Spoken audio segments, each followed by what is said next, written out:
Doesn't seem to matter what I do. I'm always number two. Well, not anymore, okay? No more. And that's why I'm here, to help you guys. Hello guys, the name is Ophelia, welcome back to my channel. If you know me, great, thank you for coming back, I love you. And if you don't, where have you been all your life? I'm kidding. Thank you for being here. Tip number 1, tinkerbell effect. Okay, so tinkerbell effect is basically this principle that whatever you believe in happens, in very simple terms. So you know Tinkerbell from Peter Pan, right? So Tinkerbell only exists because people believe she exists, because she's a fairy. People, they typically say fairies are not real, or these are mythical creatures, they're not real. So the audience is encouraged to clap their hands to revive Tinkerbell when she's in a scene where she is dying.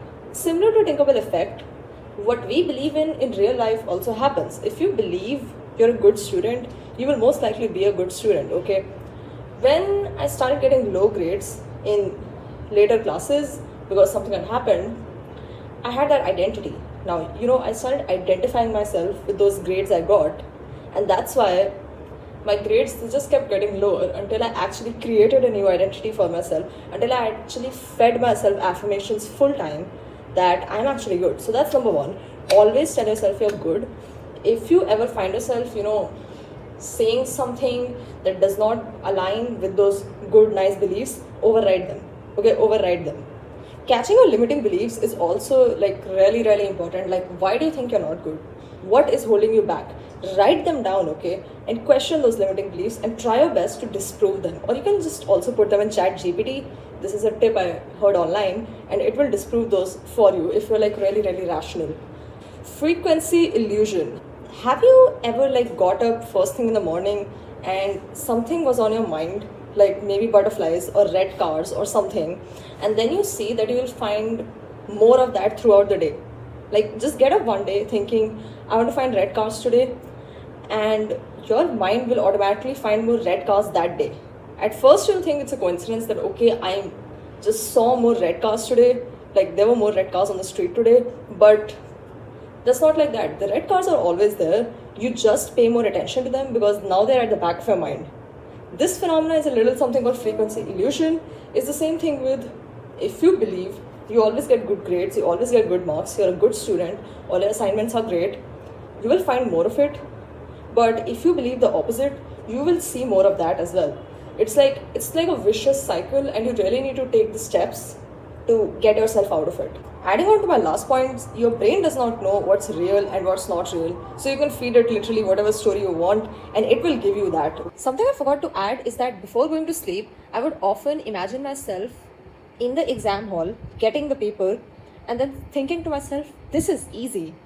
Although the truth is, whenever I entered the exam hall, I would be very stressed and nervous, to the extent that stress would be what ruined my papers despite my preparation. So to change my mindset, I did this every night before going to sleep, because like I said, brain doesn't know what is real and what is not real. So by the time I actually got to the test, I was not stressed any longer because I was thinking the paper is going to be easy. Which brings me to the next point. Look, if you associate yourself with the right people, that's half the problem solved, okay? If everybody in your environment keeps saying things about how they are not good, how they cannot do it, how it's difficult, you will keep finding it difficult. Things are as difficult as you make them, okay?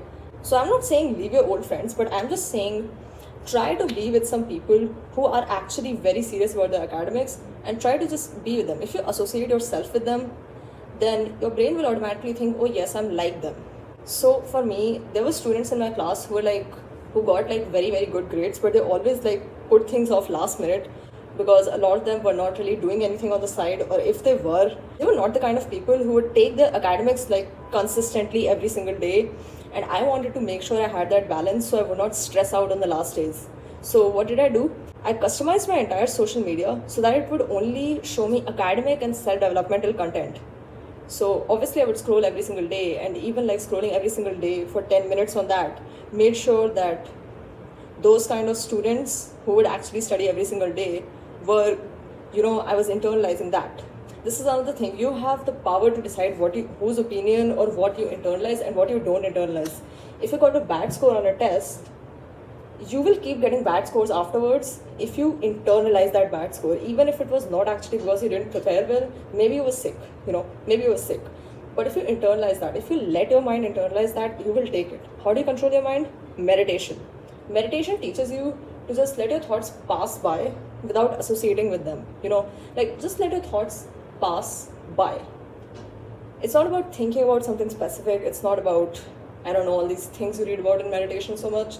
I think it's more about just letting your thoughts pass by without associating with them. It's almost like you're sitting on a park bench and there are people just passing by and you're just people watching. You don't go to every single person, hold their hand, start a conversation with every single one. No.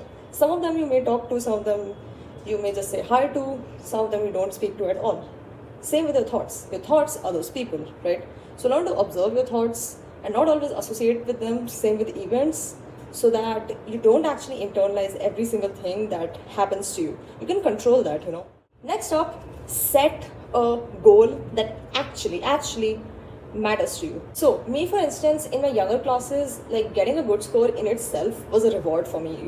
Like if I got a 30 on 30 on that test, that in itself is a reward to me. But now I'm at a stage where I realize that being addicted to that academic validation doesn't bring you that many results in the long run, and it's very detrimental for your mental health as well. So now what do? I set a goal that actually makes it matter to me. So me, for instance, I really think that, now this is personal opinion, but I really think that going to college is not always necessary to earn money.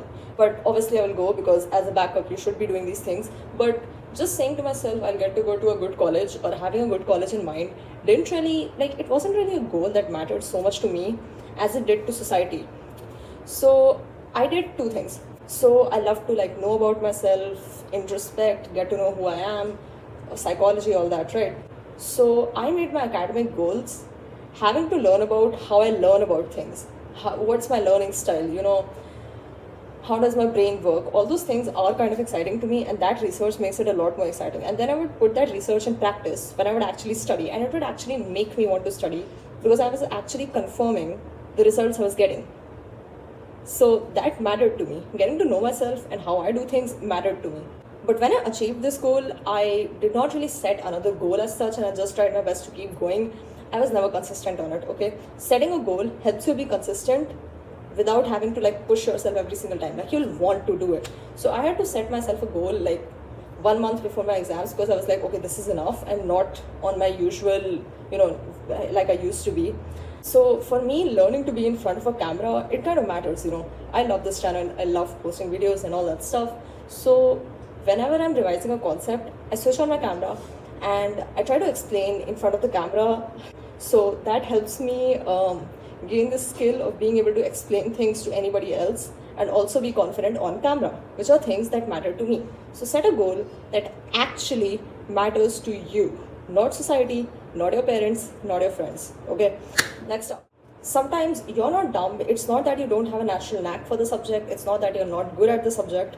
Sometimes the subject isn't at fault. It's a perception on it. Okay, like I said, your perception, what you believe in, matters. Okay, sometimes it's just your attitude, your self-concept that matters more. And how do you fix this? So me, for instance, I used to not hate, but I really disliked economics. I just could not do it. I felt like giving up every single time, and I could never be consistent on it, and I never got good grades on it. But then one day I just started using this technique, quote unquote hack, where I just started telling myself, what if this subject was psychology? So if I was doing an economics assignment and did not get any question, I would want to give up in one go, because that was kind of confirming my belief that, I'm not good at economics, that's why I'm not getting this question. But then I told myself, what if this subject was psychology? Where our belief is already, I'm good at psychology. So if I'm not getting a question, I don't blame it on me not having a natural knack for psychology, right? What do? I asked myself, what if this subject was psychology? I said I would get the book and I would try to redo that question. I didn't get it another time. I told myself I would try it again. I would ask the teacher. And in that way, basically, whenever I did not feel like studying or I would want to give up, I kept saying to myself, what if this subject was psychology? And basically my best subject. What if this subject was a best subject? And I would do exactly what I would have done had I been studying that subject.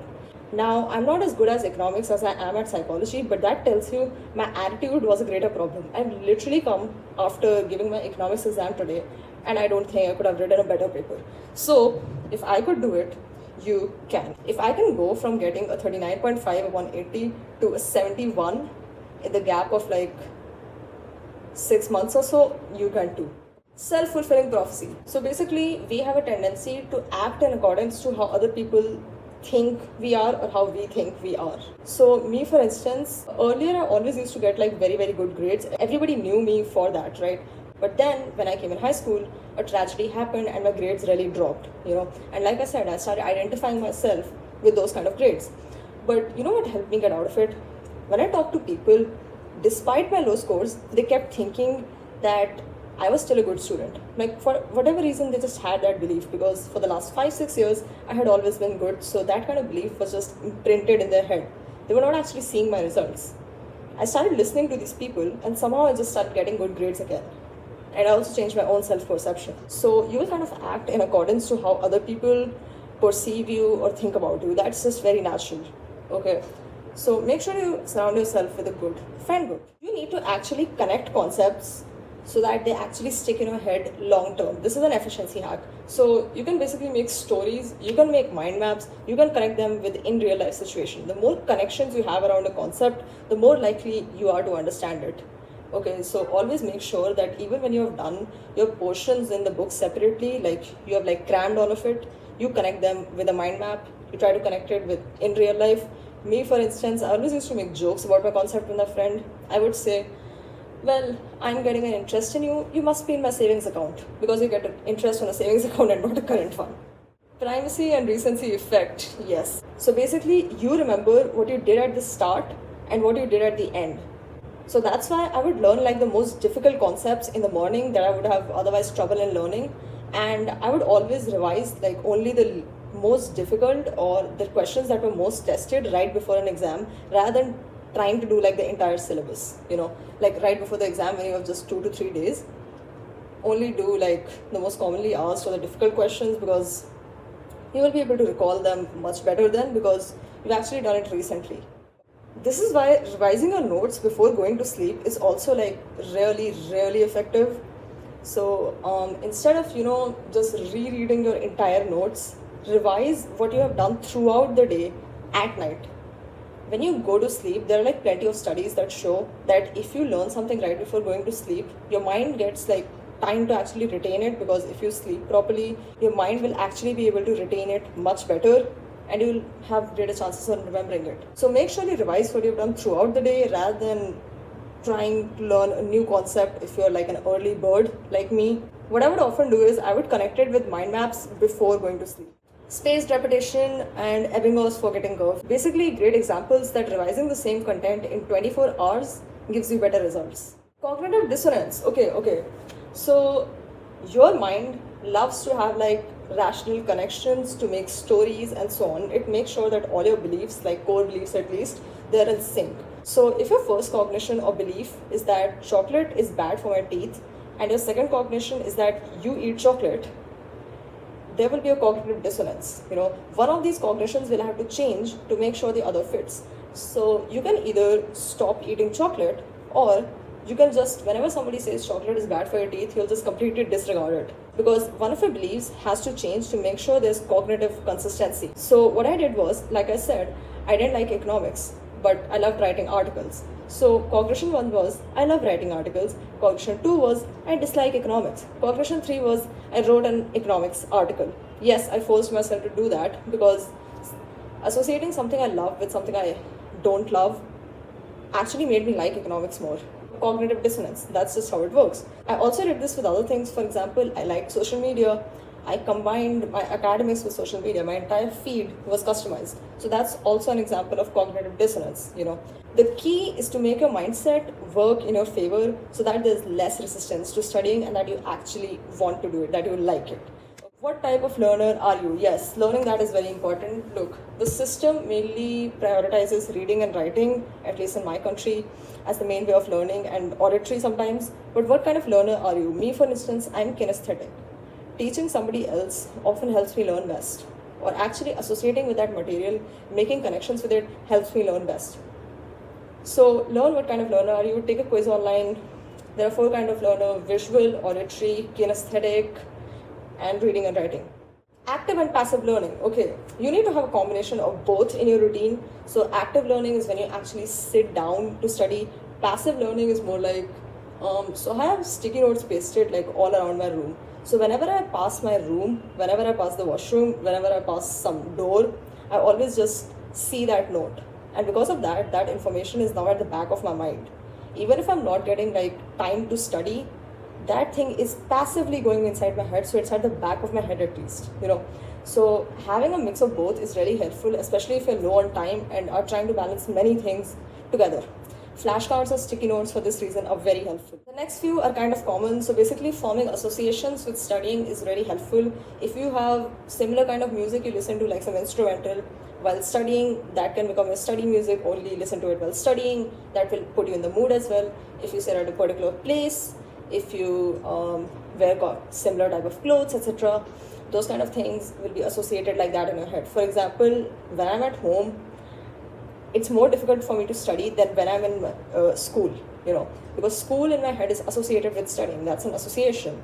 Reward systems, this is a normal one. For me, I'll only get to record a video after I study this chapter. That's why the uploads have been very less. I'm sorry, exams have been ongoing and they're still ongoing, but I really wanted to record a video today and I have some time, so why not?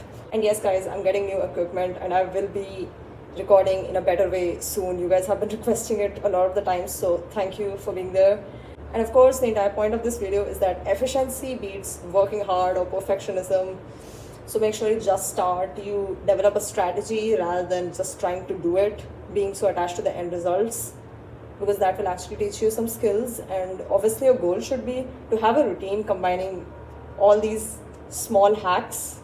So for me, in the morning when my mind was fresh, I always used to learn, like I always used to do like the cramming part during my exams, and during the afternoon I would always put it into practice, so that made sure I had variety and also that I was practicing what I had learned. Then evenings would be to myself. Then at night before going to sleep I would revise it, easy. And I would make sure that when I was cramming I had methods, I would make associations, I would be active during that, and all those things, okay? Make sure you know what your learning style is so you can learn what tips work for you best. If you've watched this far, here's my bonus tip. These are some exam hacks. So exams have 4 components, okay? A good and confident mindset is your priority. If your preparation is good, it literally doesn't matter if your mindset is not right. Before marching right into the exam hall, your mindset should be, if I can't do it, who the hell can, you know? I always go inside the exam hall with this kind of mindset. No matter what my preparation is, I always get good results whenever I do this, in comparison to when I have good preparation and when I'm not confident. So your mindset, number 1 priority. The second component is presentation and writing skills. Yes, how you present an answer really makes an impact. You need to make the examiner's life as easy as possible.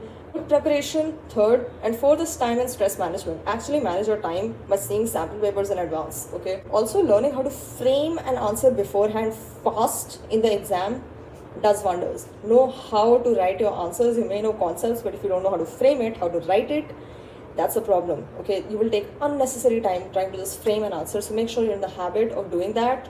If your subject does not involve a lot of rote turning like history for me, then you can just do application based questions.